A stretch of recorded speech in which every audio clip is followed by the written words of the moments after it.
Hi everyone, hope you're doing well from wherever you're watching this channel, depending on your time zone. Now, right now, Gachagua is between a rock and a hard place. He cannot do anything in terms of governance as far as Ruto's administration is concerned. That is the true reality if you're not aware. And this will be seen much clearer as we move forward. But beside this, there is a police officer from Mount Kenya region, to be precise, a Kikuyu, who has a message for Gachagua. And this message is because of what Gachagua had promised police officers under their administration if they get to power. For those who remember during campaign and even after campaign, Gachagua stood so strong in defense of police officers, and he gave promises that tutaangalia mshahara wenyu, tutaangalia mazingira yenye mnakaa ndani, I mean their welfare. But now, a year and a half in office, police officers are still suffering, and in fact it is worsening because they have now to pay even taxes. With this move, a police officer decided to address Rigathi Gachagua directly in terms of his promises. And if you look on the situation in which he is now, sleeping on floor, without a mattress, without a blanket, and for more than 14 years, no promotion, just a senior driver alone. And this is the message to Rigathi Gachagua. Gachagua, Deputy President, this is for you. I'm a senior driver.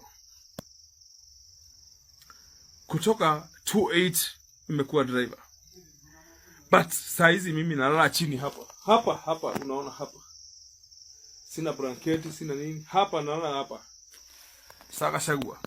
When you talk, I'm 008/1. Gachagua, this is direct to you. Nasikuogopi.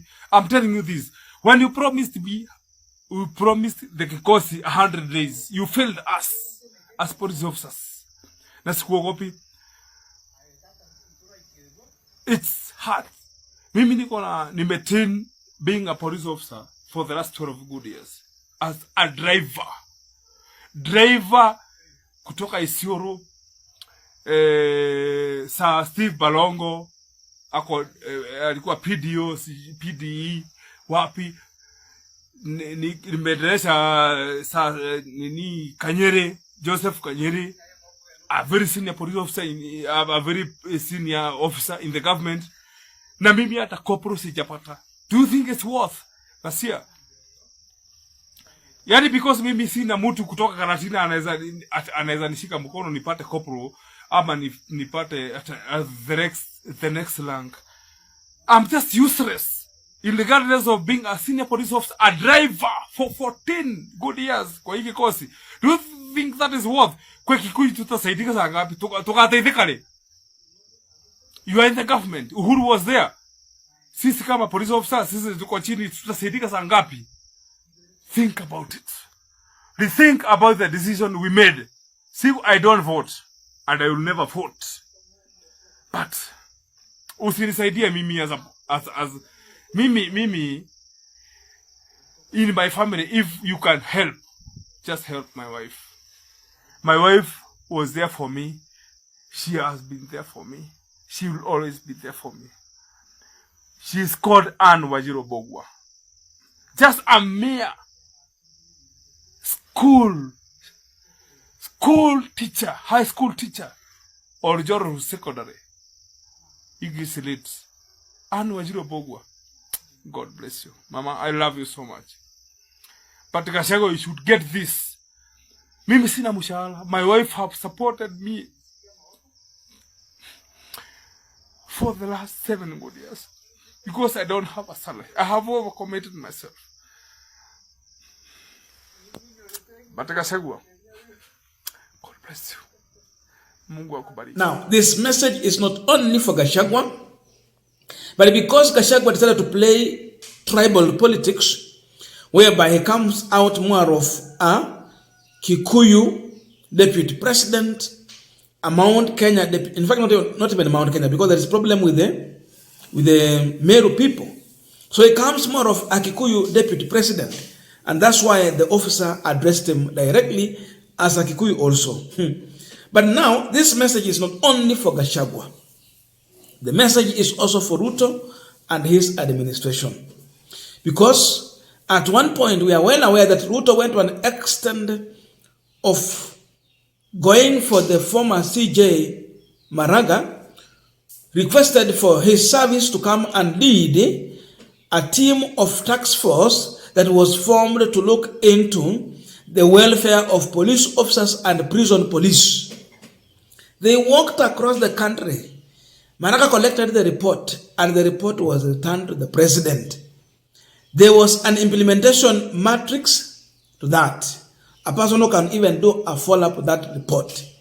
The question is, what happened and why are our police officers crying now? This is the task force which was set up by His Excellency the President. Go around and get views from police officers and prison officers on the challenges they are facing, if there is something to be done about their welfare, to be done so that they are motivated to do their work.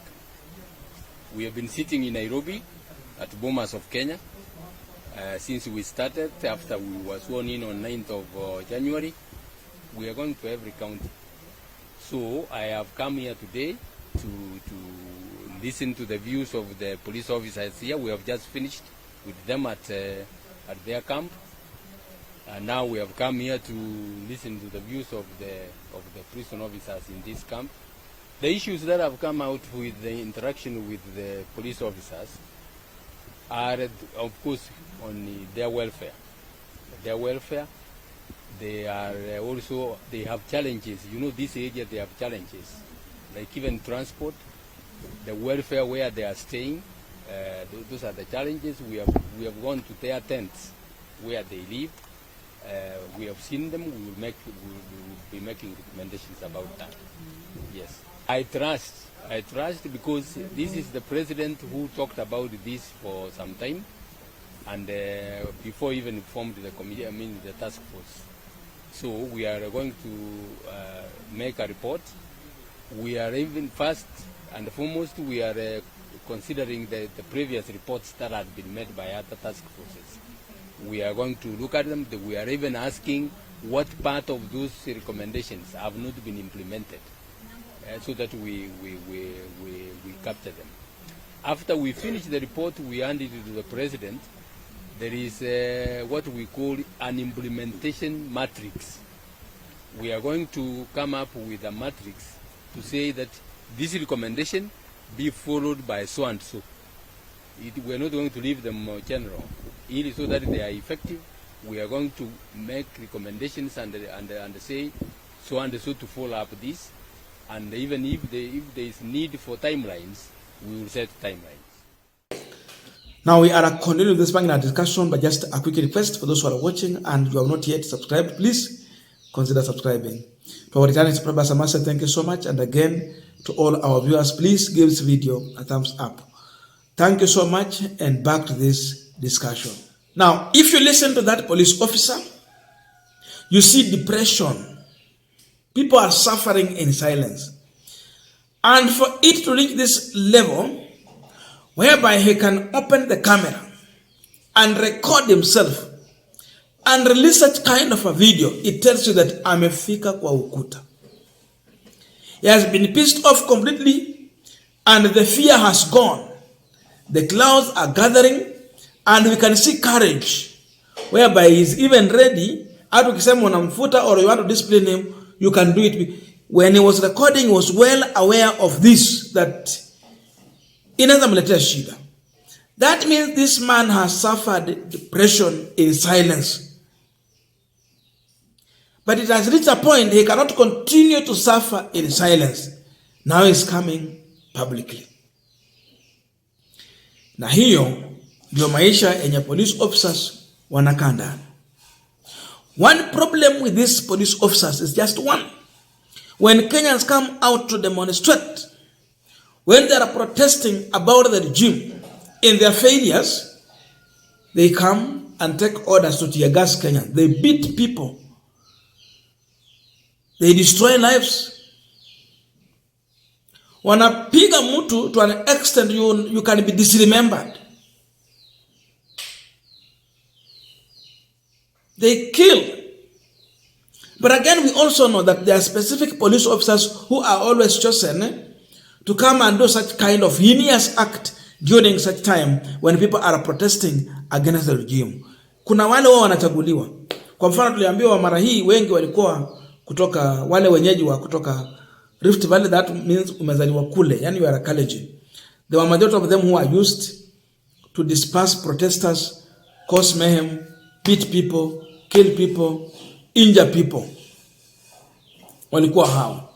Lakini kikosi kizima na kijua ya kwamba mbona wakati wa Kenya wanaandamana kuhusu uongozi mbaya, hata wanaandamana mambo ya affordable housing, wanakuja wanawapiga tear gas na mambo mengine, and they forget that these are their own people, and when they protest they does it in their behalf also. So this is something they have to think about. Kabla siku nyingine wakuja na rungu na tear gas na ile canister or what, ile maji wanarushia watu. The question, why do you do like that to your brothers and sisters also? So we question that one here. Above all, this video has confirmed to us that our police officers, they don't live dignified life. Kwanza hata huyu ako afadhali. Kuna wengine wanakaa ajabu kwa madebe ya manyumba, mabati ya madebe.